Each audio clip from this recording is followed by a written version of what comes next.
Chapitre 17, modèle ondulatoire et particulaire de la lumière. On a déjà vu l'aspect ondulatoire, c'est-à-dire qu'on a déjà dit dans la précédente vidéo sur la leçon que la lumière c'était une onde électromagnétique. Seulement voilà, ce modèle-là, il a ses limites, il ne permet pas de tout expliquer. Il y a certains phénomènes qui ne peuvent pas être expliqués par le modèle ondulatoire. Donc les physiciens ont dû imaginer un autre modèle. En fait, ça va être tous les phénomènes qui ont un lien avec l'interaction avec la matière, l'interaction de la lumière avec la matière. C'est-à-dire que le modèle ondulatoire ne permet pas, par exemple, d'expliquer pourquoi certains matériaux vont absorber certains rayonnements, mais pas tous les rayonnements. Et puis, pourquoi, quand on utilise par exemple une lampe à vapeur de mercure ou une lampe à vapeur de sodium, on a des spectres de raies, on observe des spectres de raies, pourquoi on a des raies. Et puis, donc, le phénomène aussi qu'on a vu dans l'activité 2, où la lumière interagit avec un métal, on a vu que la lumière pouvait être capable, dans certaines situations, permettre d'arracher des électrons au métal. Le modèle ondulatoire donc ne permettait pas d'expliquer ça et donc les physiciens ont dû trouver un autre modèle, une autre explication. Donc ils ont imaginé le modèle particulaire.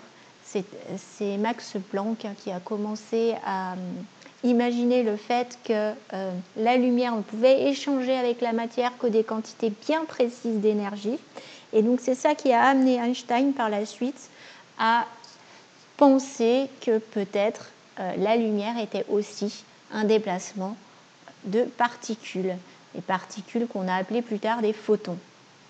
Et donc que ces photons transporteraient des quantités bien précises d'énergie, quantité d'énergie qu'on peut calculer grâce à cette formule. Donc l'énergie du photon, c'est égal à H fois nu, H étant une constante qui s'appelle la constante de Planck, que vous n'avez pas à connaître, qui sera systématiquement donnée dans les énoncés, et puis donc multipliée par la fréquence nu. Alors parfois, à la place d'avoir la fréquence nu à propos de la lumière, à propos de l'onde, on nous donne sa longueur d'onde.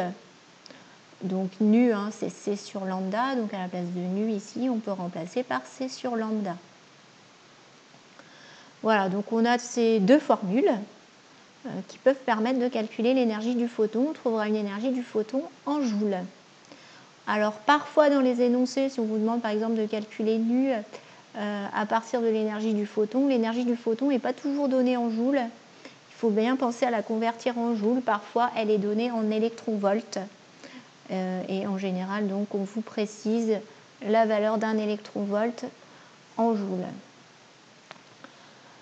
Voilà tout ce qu'il y a à savoir sur le modèle particulaire. Et puis, on approfondira un petit peu plus, justement, comment ce modèle particulaire va permettre d'expliquer les interactions entre la lumière et la matière. Mais ça fera l'objet d'une autre vidéo. À bientôt!